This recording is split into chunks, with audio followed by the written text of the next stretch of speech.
Hello বন্ধুরা, আসসালামু আলাইকুম। ওয়েলকাম জানাচ্ছি আবারও একবার মনবিলাসী রেসিপিতে। আজকে বানাবো ভীষণ মজাদার লুচি বা পরোটা। যে নামে ডাকে না কেন, খেতে কিন্তু হয় ভীষণ মজাদার। অনেকেই কিন্তু পারফেক্টভাবে এই লুচিটা তৈরি করে নিতে পারে না, তাই আজকে আমি দেখাবো কিভাবে একদমই অল্প উপকরণ দিয়ে এত সুন্দর একটা মজার খাবার তৈরি করে নিতে পারেন। এগুলো কিন্তু ছোট বড় সবাই পছন্দ করে। বিকেলের নাস্তায় যদি লুচি থাকে তাহলে কার না ভালো লাগে। তো চলুন দেখিয়ে দিচ্ছি কিভাবে আমি লুচিগুলো তৈরি করে নিচ্ছি। তো এর জন্য আমি প্রথমে 2 কাপ ময়দা নিয়ে নিয়েছি।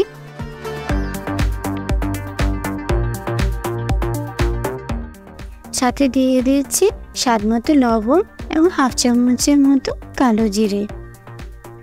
এবার দিয়ে দেব 5 থেকে 7 টেবিল চামচ সয়াবিন তেল।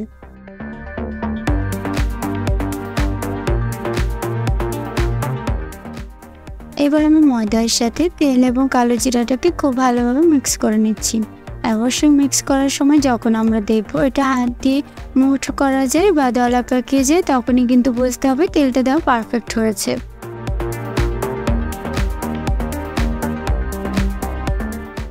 এবার আমি নর্মাল পানি দিয়ে একটা ডো তৈরি করে নিব। তো কিছুটা পানি দিয়ে আমি চামচ দিয়ে এটার সাথে খুব ভালোভাবে প্রথমে মিশিয়ে নিচ্ছি।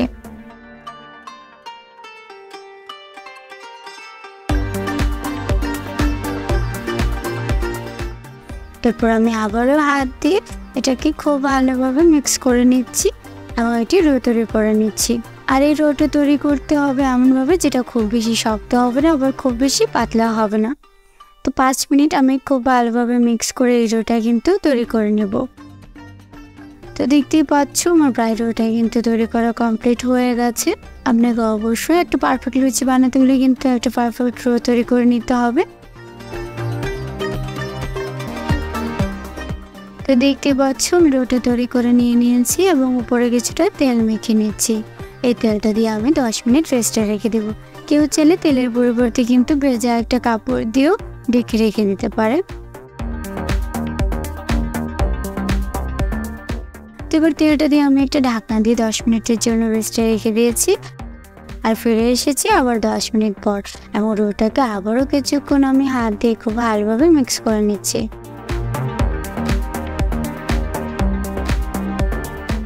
এবং সেখান থেকে ছোট ছোট কতগুলো লুচি তৈরি করে নিয়েছি।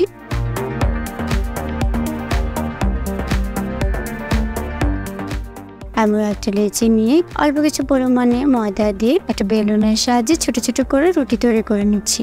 তোমরা একটু খেয়াল করে দেখলেই কিন্তু অবশ্যই বুঝতে পারবে আমি কিভাবে এই রুটিগুলো তৈরি করে নিচ্ছি। এটা কিন্তু খুব বেশি বড় করা যাবে না, কিছুটা ছোট আকারই থাকে এই লুচিগুলো, দেখতেও খুবই সুন্দর হয়।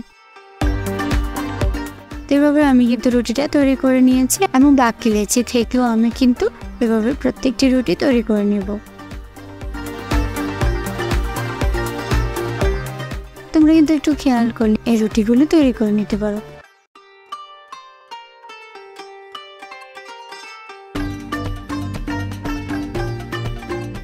এভাবে আমি সবগুলো রুটি তৈরি করে নিয়েছি। এবার চলে যাবো এগুলো আমি ফ্রাই করতে।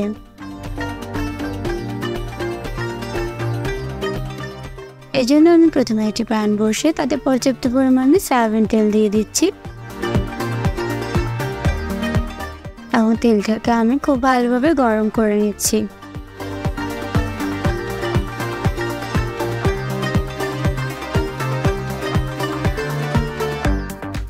যখনই তেলটা গরম হয়ে আসবে এর মধ্যে আমি একটি রুটি দিয়ে দিচ্ছি আর চামচের সাহায্যে এই রুটির উপরে তেল দিয়ে দিচ্ছি যেন পরোটার গায়ে তেলটা ছড়িয়ে পড়ে। এতে করে কিন্তু লুচিটা খুব সুন্দরভাবে কিছুক্ষণের মধ্যে ফুলে উঠবে। তো তোমরা দেখতে পাচ্ছ লুচিটা কতটা সুন্দর কিন্তু ফুলে গিয়েছে। এবার একটা পাশ যখনই কিছুটা ব্রাউন কালার হবে আমি অন্য পাশটাকে উল্টে সেম ভাবে ব্রাউন কালার করে ভেজে নেব। আর যখনই দু পাশটা হয়ে যাবে একটা ছাঁকনি দিয়ে কিন্তু আমি এটাকে তুলে নেব এবং এভাবে কিন্তু আমি সবগুলো লুচি তৈরি করে নিব। আর যখনই দু পাশটা ব্রাউন কালার হয়ে যাবে একটা ছাঁকনি দিয়ে আমি উঠিয়ে নেব।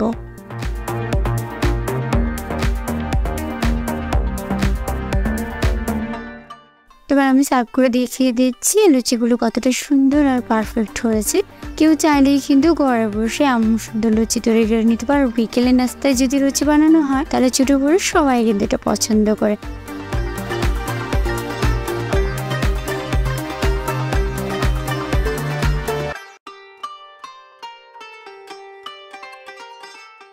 কেউ এটা চাইলে আলুর দম, ডাল বা গরুর মাংস যে যার পছন্দ সে তাই দিয়ে কিন্তু পরিবেশন করতে পারেন। এটা কিন্তু খুবই মজাদার হয় আর দেখতেও কিন্তু অনেক বেশি লোভনীয় হয়। আপনি কিন্তু চাইলে ঘরে বসে এমন সুন্দর একটা রেসিপি তৈরি করে নিতে পারবেন। আমি আশা করছি আমার আজকের রেসিপিটি আপনাদের অনেক ভালো লেগেছে।